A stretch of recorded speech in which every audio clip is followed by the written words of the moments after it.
All righty. Hold on. I gotta alert. I gotta alert the troops. Hold You on. good? All righty. Good morning, everybody. We are Kelly and I are both fresh off. We have conference brain. Yes. I think that's the best way to say it. Conference brain. Conference brain is a good way to put it. Yeah. I know we talked about it backstage, but as people are trickling in here, do you want to talk about where you just came from? Yeah. So I flew home from New York yesterday. I spoke at Lead Dev, which is a fantastic conference for engineering managers and up, or anyone who is aspiring to become an engineering manager. Some really good, really good content there. The other half of Lead Dev is Staff Plus. So if you're going the higher up the IC route, also really great content on that side too. I love it. And then what'd you give your talk on? I gave my talk on how to identify different types of performers on your team and how Okay. to best support them when you can't give them promotions or raises. Like how to keep them I love that. motivated. I love that. I love that. I love that. Good morning, everybody. So I gotta shout out Michael Raymond for a second. So Michael Raymond. So this is I love the power of community. And Danny, it's good to see you, buddy. Thanks for tuning in. Pat was also shout out Pat. Pat worked our booth. Okay. So Hey. like that, it was so cool having our team, just having the community there. So I couldn't get to the booth immediately to do resume reviews, and Pat like jumped in and was doing resume reviews with Jason. So like shout out to our community. It was it was cool. It was cool. But I want to go back to Michael. So if if you go to this, Kelly, have you ever heard of bingo? Heard of bingo? Yeah. Yes. Like the game bingo. Tago. Yes. Michael has created a bingo game called Tago. Oh. So supposedly I say the same things over and over. And so it is now a thing to whenever I talk, you can now log into Tago.netlify.app and you can play bingo whenever I speak. You don't win anything, but supposedly I say the same things over and over and over again. So Having shout been friends out. with you for several years, yes, you do. Yeah. Shout out to Michael Raymond. And shout out to the community. Yeah, absolutely.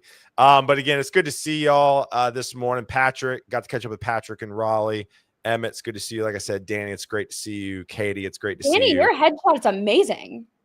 Yeah, that's a great headshot. Looks uber professional. Like yes. Danny looks like a mob king in the best way possible. Naz, it's good to see you. Chris, it's good to see you. Colin, Amelia, Chris, Naz, it's good to see y'all this morning. Yeah, have you heard of bingo is a wild question? Yeah, 100%. Yes. Devon, it's good to see you as well. All right, so it's good to see y'all. Quick kind of announcements real quick before we dive in. As always, first and foremost, want to give a shout out to AppRight, part of the Heroes program. You should go check them out. Good crew. And also too, we've updated our community site, and it's now within torque.dev. And so go check it out. It's got all the ways to get plugged in. I do have to say 2 quick announcements. We've opened up our ambassador program again. So for all the 50 people that were at our private dinner, I need you to go and apply to be ambassador. If you are an ambassador now, you have to reapply. We are dwindling the list. We are kind of changing up how we're doing ambassadors. So not everybody is going to be an ambassador next year. And so, again, really want to make the ambassador program kind of really good. I think it's decent right now. I think we can do a lot more. So please join. Also, if you kind of scroll down a little bit more, we've officially reopened the mentor program, right? So we started our first cohort the second half of this year. To be honest with you, we kind of shit the bed, right? We didn't do as good as we needed to. We didn't prepare on some things. We've dialed it in. We're going to make it good. We're going to have a career track and we're going to have a technical track. And so if you want to learn about MCPs, we're going to try to have an AI mentor, right? If you want to learn about Python, we're going to try to do that. I would say a lot of the needs and the questions is that I just realized they are both streaming and I didn't know. Wow. Yeah. And so basically with the mentor program, again, we want to do better at that. One of the biggest questions we got at the booth at All Things Open is like, what is the time commitment? I honestly, the mentor is going to decide it, but it just off the rip, 2 30-minute meetings a month. I think that's plenty. And so would love to have you there. Also, I'm using my texting community a lot more. So basically this is my number. If you need help with the job search or have any questions, please, obviously, text me. Would love to have you. If you want to know when I go live, I always text the cities. If you want free tickets to events, I send those out as well through this. So definitely join if you have not already. All right. So, enough of me yapping. Kelly, a lot of people know who you are, but let's give a quick refresh. Who are you? What do you do? And we'll go from there. That's a great question. And especially after conference brain, like I'm deeply struggling today, but it's fine. Hi, I am Kelly. I am currently senior engineering manager at Zapier. Been here just about 6 months now. I got you've been here for 6 months notification this morning. So I have another survey to fill out. Thank you. It's technically next week, so I guess it's just a little early, but it's fine. We're making it work. But prior to Zapier, I was director of engineering at an AI startup. And prior to that, I was an entrepreneur for too long. So I'm a recovering entrepreneur at this point. And my most interesting fact about myself that people are like, what, how, is that I'm a trained therapist. And I don't mean in the way that like, I ask my direct reports, and how does that make you feel? More in the way that I let it slip in meetings sometimes where we're having this post-mortem review and we're nearing the end of the meeting. And so I'm like, so do we feel like we have closure over this incident at this point? And I'm like, oh God, I really sound like a therapist now. So yeah, I live in Atlanta. I like running. I was supposed to run the Detroit Marathon this weekend, and I am getting surgery next year instead. And I am currently in my fall vibes mode with my pumpkin candle. I my need first to buy. Candle of the year. I was burning like a summer grapefruit situation yesterday. I was like, this isn't quite hitting, so I need to get a pumpkin candle. All right, so.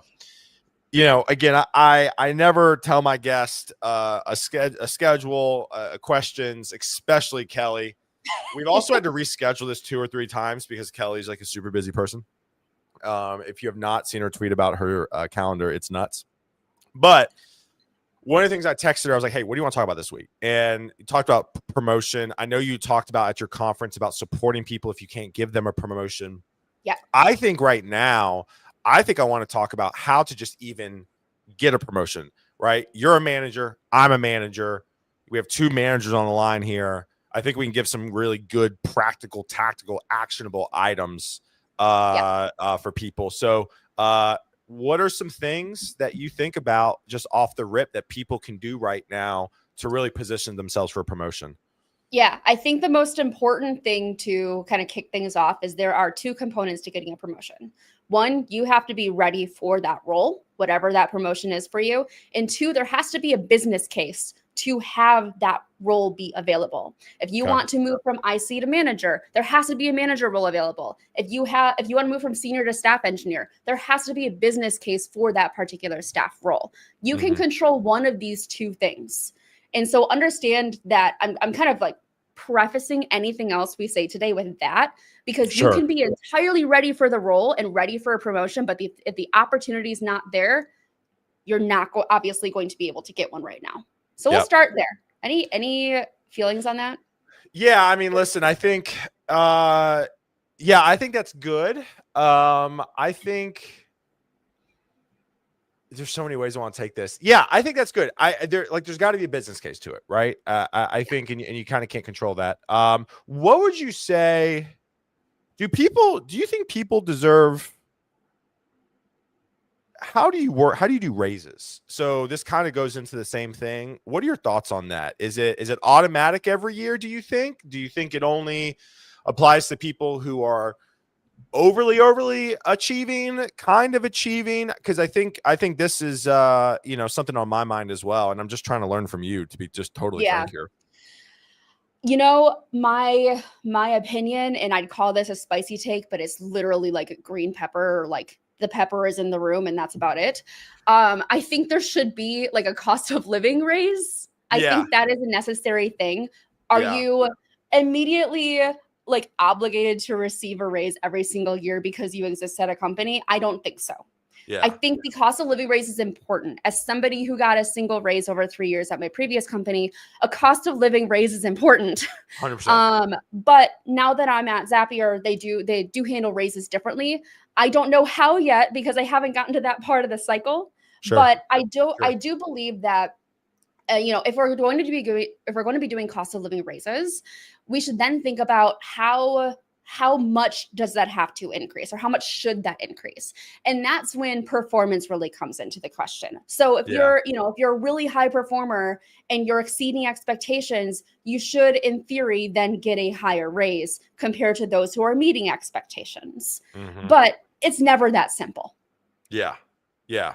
It's never that simple. I think it's interesting too, because it's like, also from a budget perspective, where are those things coming from, right? I think a Exactly. lot of times too is that you have to understand something. Your managers want to keep you happy, but also too, your managers are probably trying to figure out where those numbers are coming from, where that budget's coming from, right? And Yeah. I think that's incredibly important as well. What are your thoughts on, let me ask you this. Well, I'm just going to say this. I think the biggest thing to land a promotion right now for me is, I have a lot of thoughts. I'm all over the place this morning. Is I think the biggest thing that I want to iterate this across the board is, you got to upward communicate. Yes. Like, I do not know what my team does every moment of every day. I need to be told. I need information, right? I need, and when we're trying to work on that, we're trying to put in more, stand ups, and trying to get tighter. And I've talked about that in my daily journal. If you haven't subscribed, please do so. But for me, I think upward communicating is the biggest issue, and one of the reasons why you do not get a promotion. Yeah, no, I would second that. I think we tend to overestimate how much people are paying attention to our work. That's so And good. nobody's going to advocate for you better than yourself. Yeah. And I was speaking with somebody a couple weeks ago, and they were talking about how they were interested in getting a promotion, but they hate selling themselves. They hate talking about all their accomplishments all the time. It feels just icky to them. And I basically told them, you have to, if you want this promotion, you have to talk about your accomplishments, Yes. because I know what your accomplishments are if you're directly reporting to me, but I also have a lot of other direct reports. Those Right. who are above me don't know all of the differences that are happening, all the changes that you're making and all the Yeah. contributions you're making. Also, Yeah. hi Jen, love you. That was a little distracting, but I love to No, see I it. love it. I love it. No, like all this to say, like you have to continue to advocate for yourself, or else that promotion is never going to happen. And you have to bring it up. Like, I'm talking about my future plans at Zapier. I just joined 6 months ago, so I'm not like I'm ready for a promotion. I'm Sure. not Yeah. Yeah. Yeah. that Read the person, room a but little bit. exactly. But I'm like, I'm making my intentions known that this is the next step I want to reach. Yeah. And I'm going to start charting the path towards that next step and trying to figure out, what does that actually look like? Yeah. What do I need to prove to senior leadership, to the executives, to say, hey, I am ready for this role. And when it opens, I want to be first, like top of mind for you to say, Yeah. oh yeah, Kelly's the right person for this. That means I'm talking about myself and selling the work that I'm doing a lot. Dude. Yeah. Like, and there was, I admittedly can't get into the Torque Discord as much as I can anymore, just with how I'm caught up in meetings and stuff. But like, there's, we have like where you can like work on your pitch, right? You can like write it out. You can like work on your about me statement, right? And somebody, I was looking through it late last night before I was going to bed, and someone was like, why is it so hard to talk about myself? And it's like, for me, I think the people who are getting the raises, getting the promotions, standing out, are the ones that are completely unashamed Yeah. and are completely out there just saying what they did. Right. Yeah. Like for me, I think the excuse of like, I get it. We are all, most of us are millennials. Most of us, we grew up in a time, I don't know about you, but it was don't talk about yourself. Uh-huh.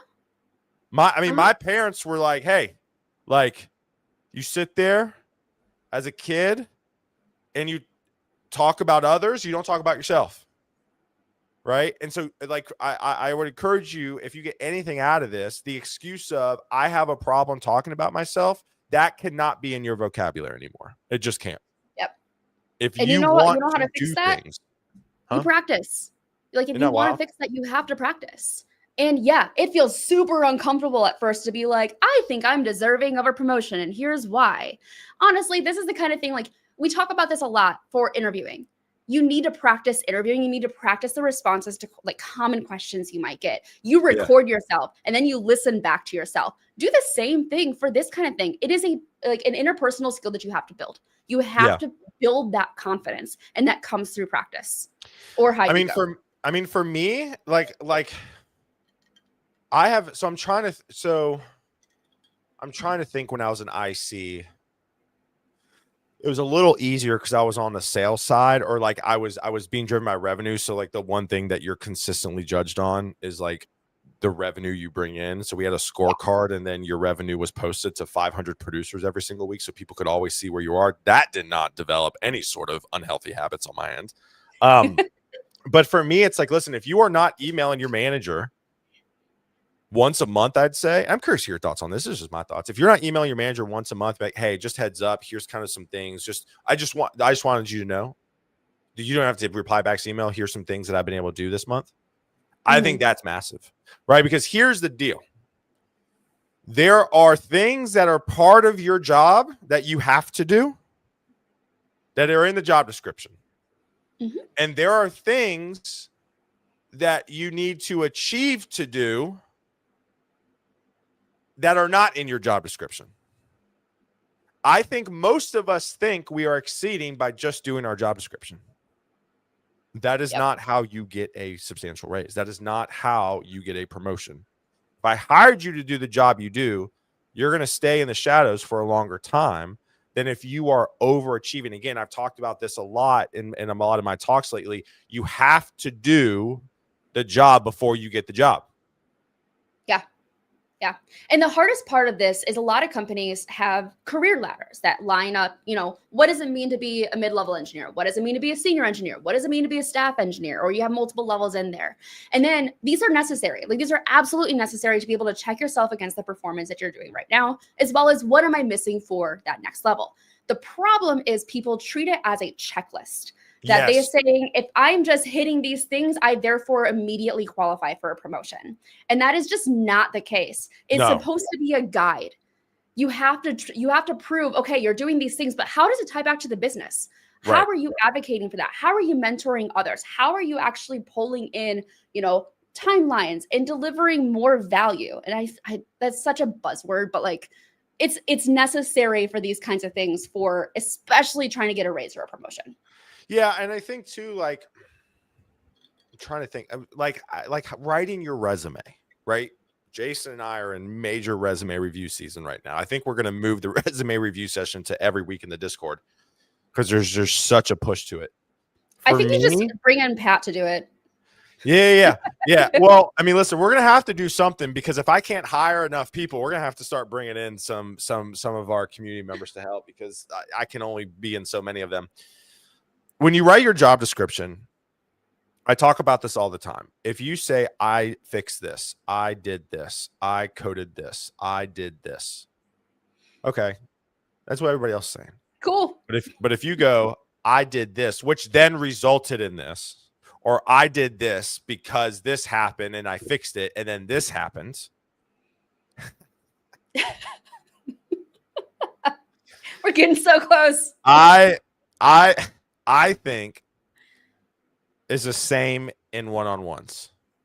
Like one-on-ones, like I like what Pat said. If you're quiet, don't bring up things in one-on-one with your manager, you're not advocating for yourself. That is one of the first places to start beyond those emails. Yeah, it's like, listen, I try to have one-on-ones with most people on my team right now, right? For me, if you are not coming to the table and saying, hey, here's what we've done, here is what I think we should do. Also, I would love in general for people to go, hey, this is what I think we should do. Mhm. Take ownership. I don't know. Maybe Yes. I don't know if that works. Again, I'm non-technical. Like everything we do is like events and partnerships. And so it's a little bit qualitative. I don't know if you like that, but based off all of the interviews I've had lately with tech people, pushing back and giving suggestions is actually, it sounds like a good idea. What are your thoughts on that? Yes, with one caveat, and that is Sure. if you're going to give suggestions and you're going to give multiple options, I then want you to say, here's why I think option B is best. I want you to not Sure. just present, here are your possibilities of how you can I get handle the that. situation. I Here are get the that. possibilities of what I've been thinking about, and this is why I think we should go with option B. This Yeah. shows me that you're also taking ownership and you're presenting yourself more as a thought leader for this particular task at hand. Yeah. And this is one thing I actually expect out of my senior engineers, especially at the staff level, but seniors as well. I want to see them take that ownership. Yeah, absolutely. All right. So we've talked upward communicating. We've touched on raises a little bit. Cost of living, I think, needs to happen, I think, across the board. Yeah. Mind you, raises. So I think cost, okay. I want to see if this is right. Cost of living means you're doing your job. Mhm. Raises and or promotions are going above and beyond your job. Yes. Is that That's the way statement accurate? I think it's a gross oversimplification of it. Like obviously everything's nuanced, but yes, generally speaking, cost of living raises. If you're doing your job, you absolutely should be getting that. And you might see like a little bump here and there, obviously, just to keep up with like you're doing more. But like you should absolutely be getting a larger raise if you're going above and beyond. Yep, absolutely, absolutely. All right, upward communicating. Talked about raises. What else are we missing here? Anything else? One thing that I will also add is if your company has some sort of structured process to submit for a promotion, which a lot of larger companies do, there's some Interesting. sort We of don't. document you fill out, for example, Okay. of like, here is the promotion I'm going for, here are our company values, and here is how I'm representing these company values through the work that I'm doing. If you're looking to get a promotion, say in the next year, you better be starting to fill out that document now. Reason Ooh. being is it's going to immediately identify the gaps you currently have. And you're working with your manager to say, I want this promotion. I'm letting you know that I want this promotion. I don't have this experience. What would you like to see over the next year to prove that I have this experience? And then you also have a documentation trail of all the work that you've been doing. And if for whatever reason, like you end up not at that company, you have this really fantastic document to align with your resume as well, because it shows your best accomplishments. Mm-hmm. I love that. If somebody doesn't know if they have that, who should they ask? Their manager. Probably a good And question. perhaps like the people team, like your HR team might have Yeah. some guidance on that too. Interesting. Does And Zapier have and that? Does Zapier yeah, have that? Or they Zapier do? does have that. Yeah, Yeah. I've gone through the process a few times. Oh, we have a Tego. This is absolutely unhinged. Yeah. I love that. All right. So talked about promotion. Anybody have any questions about promotion? I saw Roxy say earlier, the comments have been coming quick. I saw Roxy say something like about how this is helping her for her interview. So shout out Roxy for your next meeting. Yeah. next meeting. Yeah. Is there anything, let me ask you this. Is there any questions employees could ask their managers? I'm trying to figure out how to phrase this. I'm just going to say statement and then I need you to unpack it. Okay. Talking about raises and promotions is not weird.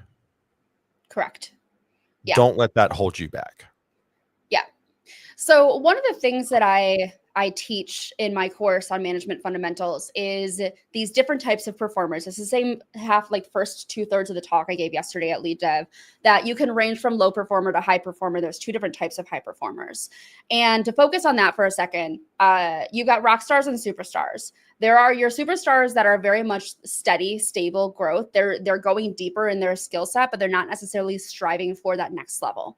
They're absolutely necessary for your team because they provide stability. Rock stars, on the other hand, are those who are always striving for that next level. They're much more in tune with the gaps that they currently have in their skill set, whether it's technical or interpersonal, and they're actively seeking opportunities to push outside their comfort zone to get that next promotion. You typically see those who are seeking a promotion are going to be rock stars. They're the ones who are performing at a high level at their organization, and they're seeking those opportunities to continue to grow.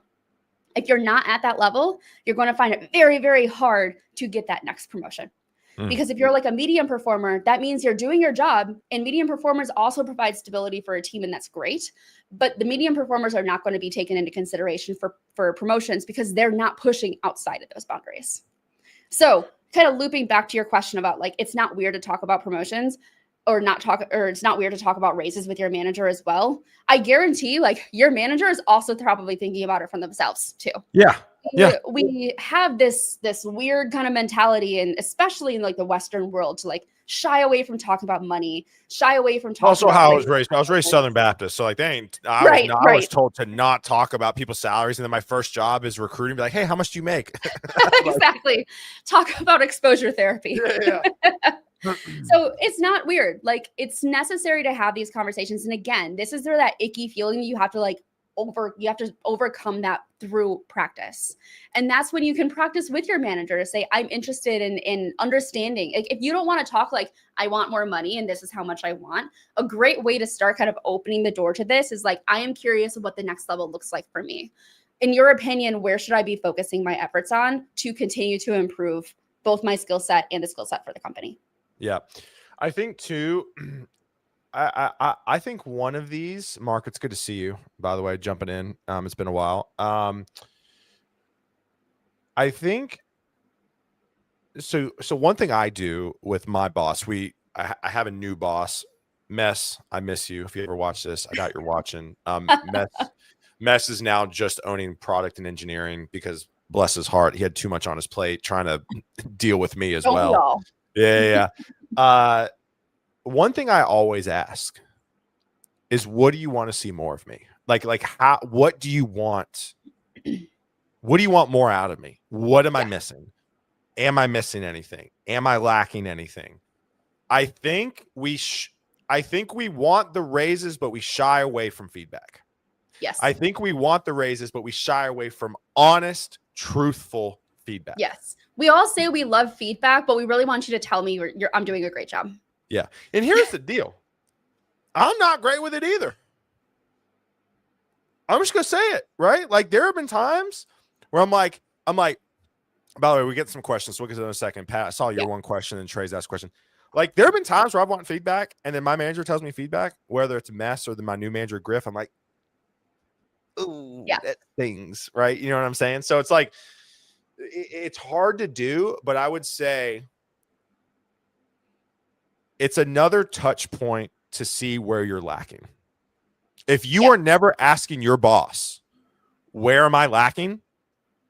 You are missing out on the opportunity for you to improve yourself and then potentially know why you're not getting a raise. Mm-hmm. Because I will also tell you this. A lot of managers are probably nervous to give you the feedback. Yeah. And so if you are the one, say what? Giving feedback is a skill. Speaking of things you have to practice. Yeah. People are really bad at giving constructive feedback, especially, again, in certain cultures, they're really, really nervous about saying something critical to you because they don't want to hurt your feelings. Yes, absolutely. So again, like if you can drive that conversation, that would be huge. Huge. All right, let me get to questions. And comments here. Got a bunch of them. There's the other side where there's do not give the feedback to those actual feedback. Well, that is what you define as a bad leader. Those are the people who should take my course. There you go. I teach a course on management fundamentals. Yeah, I was waiting for you. I was like, and go. I know it's there. Yeah. I can, if you go to my website, kvlly.com, you can find a link to it you can also find at modernleader.is because I maintain 2 websites because why not? Is that it? Yep. Yeah, Cool. I think it's linked to the top. Trey, how you may have already said this, but how do you go about increasing your workload and responsibilities to demonstrate your abilities? Who to talk to? What kind of work should you look to do? That's a very good question. Great. Starting with the second question, I mean, what are you looking to achieve? Like that's a very important question to answer first. Like, what kind of work you want your work to, one, be interesting to you, two, continue to build a skill set you don't currently have or you want to improve upon, and three, make a difference in a business. Like what business value is this opportunity going to provide? As far as going about increasing your workload and responsibilities, ask for it. Yeah. And also Just you ask. sometimes need to acknowledge and be like, look, I know I have a lot on my plate, but I'm really, really interested in doing this thing. And I want to do both of these things concurrently. Yeah. For me, you know, Trey, if you were on my team, you'd be like, I want more work. I'd be like, cool. What do you want to do? And I would be like, go do it. Also, like, don't wait for your manager to tell you what to do. And that's the thing. Like, I have so much going on in my head at any given time, especially with the number of direct reports I have right now. That how many direct reports do you have now? I think I'm at 12 at the moment, or 13. It's temporary. I'm interim EMing for another team right now. But I do have 2 additional engineers starting on Monday, which I'm super excited about. Ooh, that's crazy. Yeah. So anyways, yeah, just ask. Again, I'm not a developer. I'm not an engineering manager. What we do is a little bit more qualitative, a little bit more soft skills. So it's a little easier to say, just go. But to me, I think, driving conversation. If you like every one-on-one I have with my upper leadership, I have at least 2 to 3 bullet points I want to talk about every time. If you are walking into a meeting with your leader and do not have stuff written down to talk about, you are missing out tremendously. Like literally, I have a call today with the head of recruiting for Ronstadt. You best believe I got some things I want to talk about, right? You should be driving those meetings, right? The way I start out every meeting with my leaders that are above me, I go, hey, what do you have? What do you have for me right now? Let's start with you. You know what everybody typically says? I got nothing. What do you got? Yep. Right. So the more you can do, like that is valuable time with your manager. Valuable. And like you should absolutely take full advantage of that. And especially if you're doing like a skip level one-on-one, like if you can have an opportunity to meet with your boss's boss, you better come prepared to that. For me, technically. Yeah. Yep. Yeah, quite a few other questions. Right, if you're at a small company, if you're at a small company, startup without that process, aka Torque, how can you advocate for a position that doesn't exist or isn't at a company yet? So this is definitely from a leadership perspective. I'm curious to hear your thoughts. I obviously have been actively doing this myself. So if the job description doesn't exist, you get to write the job description and explain the value that it brings to the business, and then explain how the skills you have map to this and why you would like to do this. I've done this before. I've made this pitch before. It did not go well, which is fine. Like the opportunity wasn't there, but I learned a ton from that opportunity, especially to say like, okay, this actually makes me also realize I'm not happy in my current role and something needs to change. So if the role does not exist or that structure does not exist, you take ownership of that. And that is like the thing that I look for in like an exceptional employee versus a good employee is what are you doing that's proactive? What are you proactively pushing towards to elevate the business, to elevate your own career? And this is the type of thing you should be doing. So I can't believe I'm going to say this. This is where I'm at in my career. PowerPoints. Okay.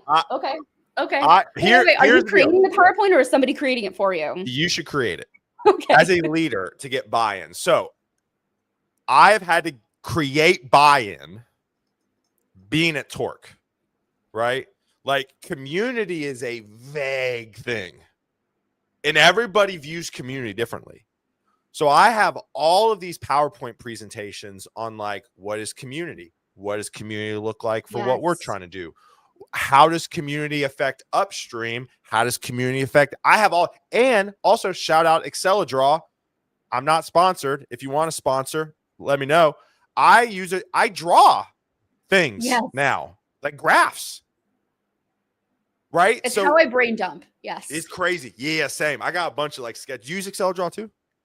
Oh, totally. Yeah. Nice. Yeah. I've done So like I will be like, this is why my role doesn't make sense within the org, and this is how I think we should reorg. And now I'm going to copy paste what you have and just like reorg everybody and be like, this is why I think this is what we should aim towards. Totally. yeah.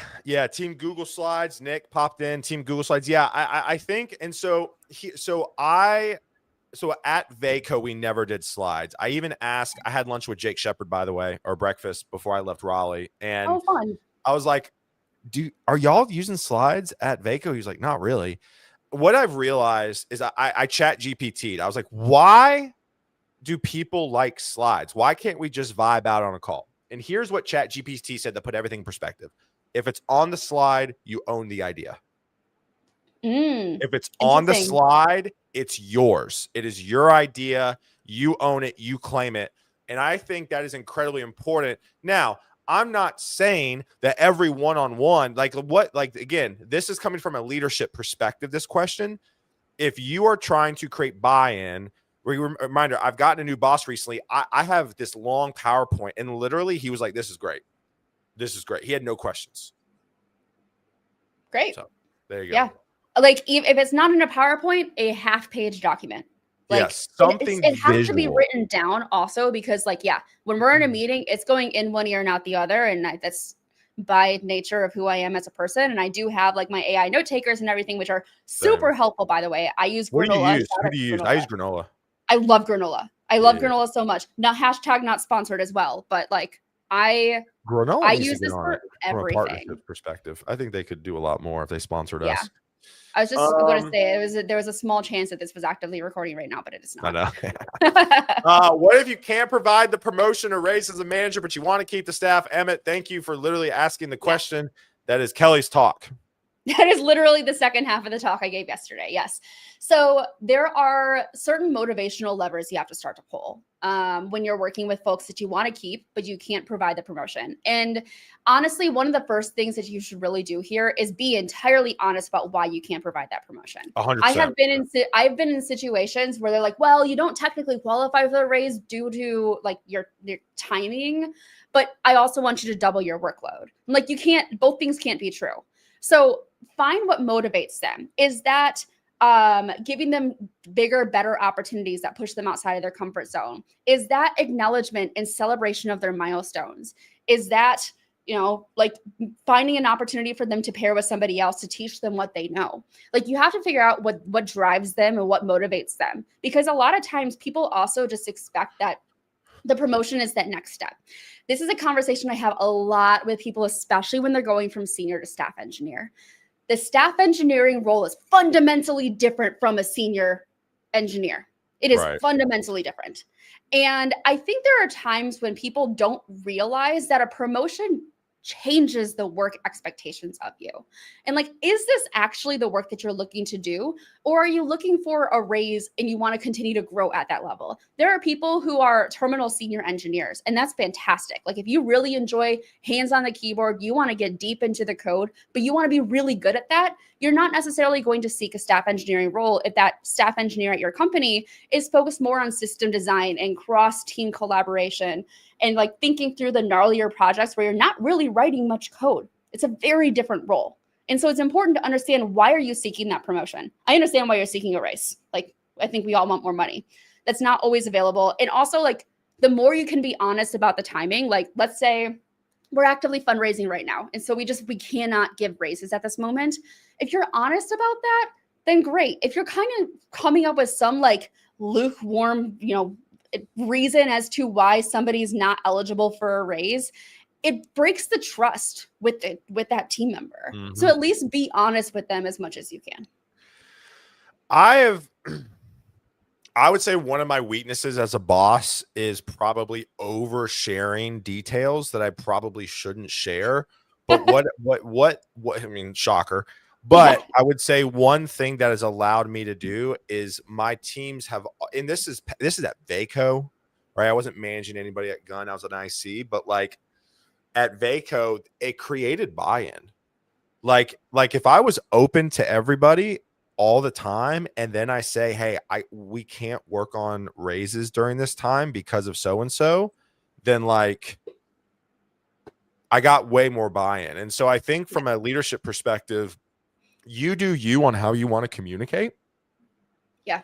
But to me, I've been under so many managers, not at Torque, that have never communicated to me what's happening up top, and I have felt so lost, and I never want that for my teams No, ever. So completely agree.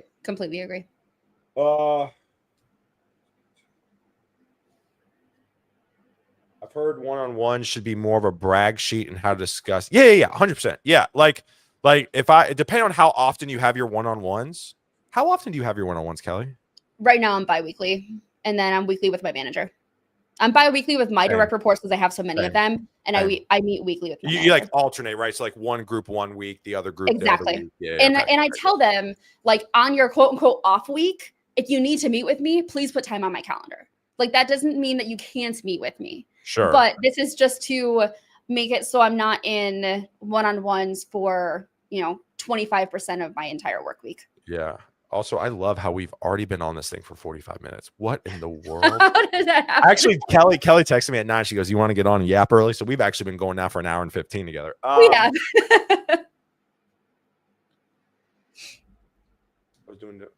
I was doing.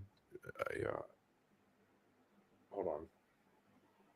Taylor said this a lot lately. You have to do the job before you get it. I've done that. Kelly's grabbing that right now. And then he goes, true. I was doing DevRel in full-time engineering. Yeah. And I have been doing social media and recruiting full-time for the longest time. And then I was able to transition into this, right? So, hold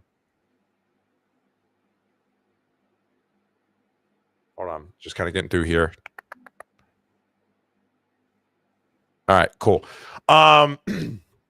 Let's talk. We got to talk job search real quick because it's me and you, and that's what we do. Always. Where are people missing the mark right now? Just like with what you're seeing, resumes, interviews. Yeah. Is there any consistent themes? I think that I've been doing a lot more job fit interviews, like hiring manager interviews. Sure. And we do things a little bit different at Zapier because we're hiring for so many roles. So you might be interviewing somebody who's not going to end up on your team, which is totally fine. Again, bit larger company, this is pretty typical. Sure. One of the things that I think I've been seeing lately of where folks are missing the mark is that you can tell there's a lack of like practice or refinement in their answers. And we've already talked about this, like this is one of those things where you have to practice interviewing to get better at it. And the problem is, and I do the same thing, like when I'm nervous, when I'm anxious about something, I hyper focus on like one example or one word and I keep on saying it. And if this was like a drink every time I say this word, you'd be dead kind of situation, like the way you get out of that is to practice your interviewing skills more and more. And yes, part of the interviewing process is interviewing sucks. I did it 6 months ago. It's not fun. I understand. I've been on both sides of that. You've been on both sides of that as well. The more you can practice, the more refined you're going to come across in your answers. And when there are so many applicants and only so many jobs, you have to find a way to stand out. Yeah, I think, I mean, listen, I want to tell this story real fast. I interviewed at Shopify because they were looking for like kind of a director of recruiting, which I could have easily slid into. But I guess literally the guy goes, "You gave all the wrong answers." Okay. And he was like, I was like, all right, sounds good. Like, and the reason why I say that is because like, even I like literally by definition shit the bed. Like literally he goes, "You answered everything the complete opposite I would, but all of your reasoning was great." Yeah. And so for me, it's like, I want to say that because even, I know people look at me with all this streaming and the social media and blah, like it still sucks. Like interviewing still sucks, right? I want to tell you to encourage you that I mean, I'm sure Kelly has gotten rejected a lot, right? And it's never ever. I've gotten every single job I've interviewed for in my life. I mean, but you're making a really important point there is like, it does not matter how much you prepare for these things. Sometimes like you can't know exactly what they're going to ask, and you can't know exactly what they're looking for in those answers all the time. Yep. And you can over prepare for an interview. There is such thing as Oh, preparing for an facts. interview. Sometimes Because it's what not. happens, yeah. So, and what happens is like you over prepare in a way that you're like, this is what they're going to ask me. And I like totally know how to answer these questions. You get in there and they throw some left field question and you just freeze out because you're like, I didn't practice this one question. Yeah. If you've ever done public speaking, it's the same thing. If you try to practice a talk verbatim, you're going to trip up when you miss one of those words or you miss a sentence and you miss a cue. And then you're like, I don't know where I left off because I lost track of my script. Yep. Yep. Absolutely. Absolutely. I had another thought too. Oh, Naz. So listen. Oh, no. Naz, like I had a major stuttering problem growing up. Major. And I will say this. I think first off, like my biggest advice is just slow down. Yep. Right? Slow down. As somebody who had a stutter, slow down. You know, I talk really fast. I did not get to this point overnight, right? Like TikTok does this thing where it pushes all this stuff you posted like a over the years. Even my stuff 5 years ago was not near as good as it is now. It's just going to take time. I will also tell you this, and I like what Naz is doing. I actually shouted her out in my keynote in Raleigh. She's a part of the tort community. One of the biggest things that I keep seeing and keep hearing from devs is getting good at talking while coding. Interesting. And okay. so even if it's just getting on Twitch or Naz is doing YouTube, like just get comfortable talking about why you're doing things when you're doing it. Right. I think that is the I think that's the big unlock right now for interviews, I feel like. It's fair. I will say that. I will say multitasking is a very difficult thing, and nobody is actually a really good multitasker. Your attention is, you only have so much attention. My wife would agree with you on that for me, 100%. Yeah. Because I'm same way, like reading the comments that are coming in and also talking. Yeah. I'm like, squirrel. Yeah, exactly. Anything else? Anything else you're seeing for interviewing right now? Do people know what Zapier do at least? At least they're doing research on the company, or are you still getting people who don't know what the company does? No, I'm definitely getting people who are, exploring what Zapier does, which is great. It's one of those things where like I understand that you're interviewing with a bunch of different companies. Fingers crossed you have a bunch of interviews, and so you might not be going super deep into any particular thing, but like if you have a general idea of what who Zapier is as a company, and you don't like completely give the wrong company description, then great. I'm glad you did some research, but I also know that things happen. The other thing I will mention, as we're just kind of like looping things around both to hiring and also to promotions, a no now is not a no forever. Yes, totally agree. This goes for in a couple directions. If you get a rejection on a promotion, find out why, work towards filling those gaps, and go for it the next time. I know rejection sucks. Same thing with hiring and interviewing. If you get rejected for a particular role at a company that you really want to join, there are more roles at that company. That one might have just not been the right fit for you. And don't completely 100%. Write off a company because you got rejected one time. 100%. To be honest, most of us, like, especially at larger companies, now that I've actually been at a larger company, we don't really remember every single thing, or different people are interviewing. And so we're looking for different things. And so don't let one rejection kind of like push you off and be like, oh, this company will never hire me because I didn't do well in this interview. Absolutely. Yeah, I love that. Let me ask you this then. How should people follow up, right? Because I think that's the hardest part, right? So let's say I interview with your team. You don't like me. You reject me. Yeah. You would never do that. How should I approach following up? So fun fact, that is actually how I got the job at Zapier. No way. I didn't know that. Yeah. I interviewed at Zapier few years ago for a director of engineering role for an org that no longer exists at the company.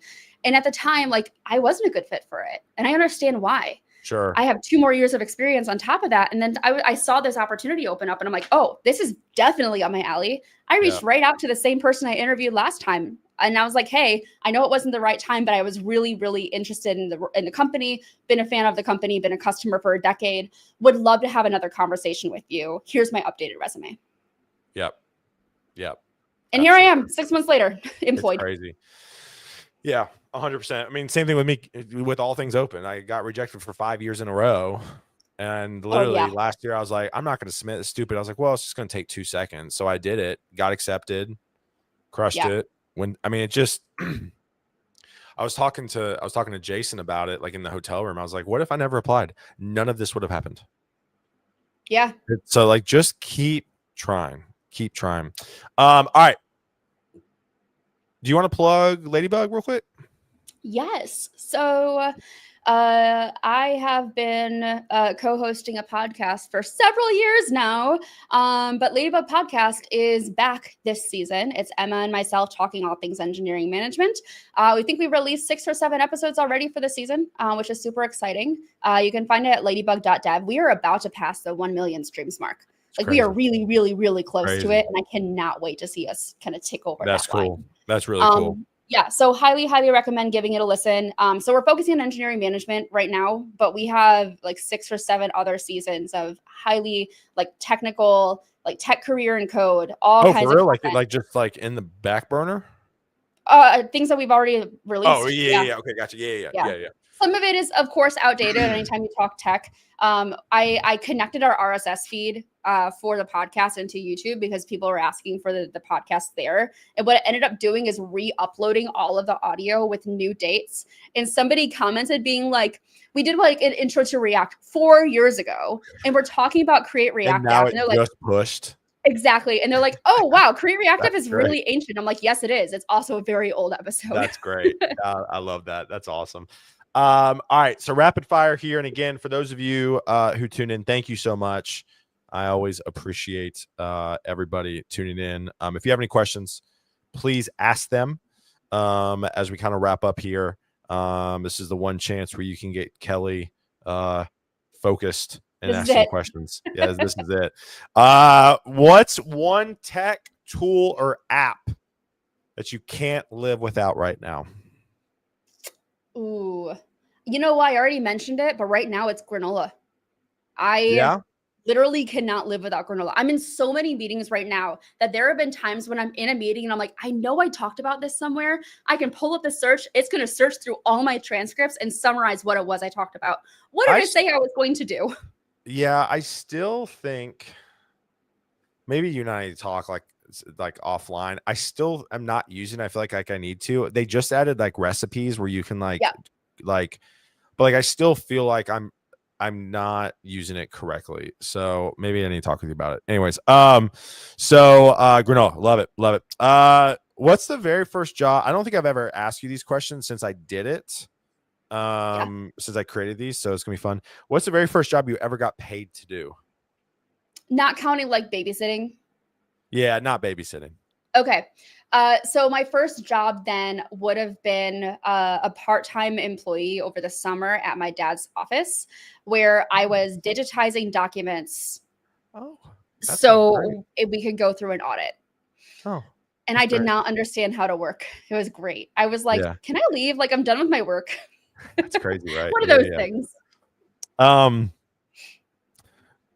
Let me ask you this. As a manager, I was going to sunset this question because it didn't quite make sense, but I think it makes sense talking to you because you're a manager.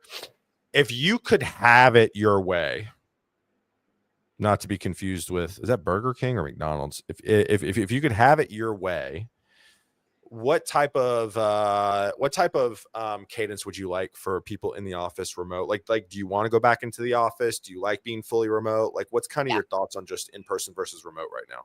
If I had it my way, I would have an office to go to if I wanted to go to it, but I don't have to go to it. There are no fixed I'm surprised the app here doesn't have anything in Atlanta, to be honest with you. Everybody else does. Technically, there was a co-working space that came in, like an office inside a co-working space that came in through an acquisition. It is the only office that Zapier is actively paying for. So I love to say that the largest office at Zapier is like it holds 3 people. A co-working spot. Yeah, exactly. I love having a remote job, but I miss people. I do too. I also think if you got me, Jason, and Brianna together consistently, no work would get done ever. No work. Yeah, you think like we're going to be so efficient. No. Not at all. Yeah, I do miss it. I think if I were to set my schedule, I think I'd probably like 2 days in person. Okay. The problem is that and I've talked about this. Was I talking with Nick Taylor in Raleigh? Was like, because I stream so much, like I would need an office. Like I'm just constantly streaming in meetings. So like I Yeah. couldn't like be in an open workplace. So anyways, when you were young, what did you want to be when you grew up? Grew up. When I growed up. When you growed up. Ooh, that's a good question. And my sister's in here, so Katie, if you have an answer for me that I'm not thinking about, please tell me. So I don't know. Like it's hard to say. Like I always was interested in the medical field. Okay. But Same. My whole career has been stemmed from the fact that I never wanted to code for a living, which is why it's ironic that I'm now an You got engineering it. major. Yeah. Okay. So like that's why my degrees are in public health, social work, psychology, because that was originally my plan. Yeah. Interesting. Okay. What's a career mistake you're oddly grateful for? This kind of gets some people, but yeah. Oh, yes, easy. Have you ever tried to run 2 companies at the same time? You can imagine what was that? Well, who? Tap Room and what else? The other startup that I co-founded, Cavallo. Yeah. I had this dream of moving into like a product company, and I was really tired of agency life, but I didn't want to shut it down.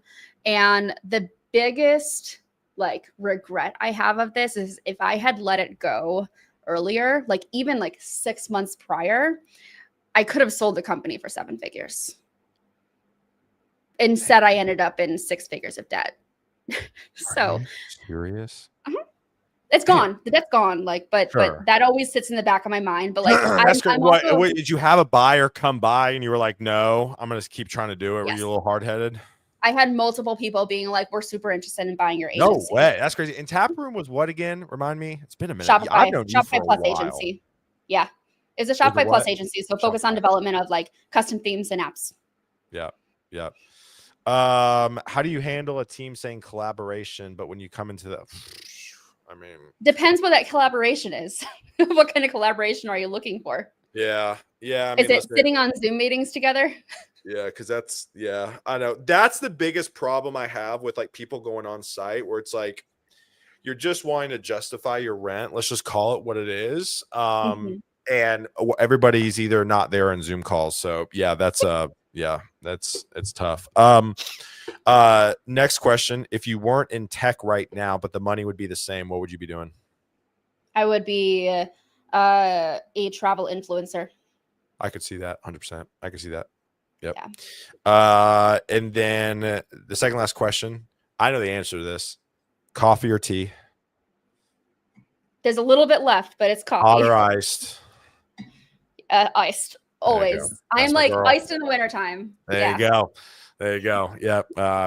Kelly and I definitely bonded over that. All right. Last question.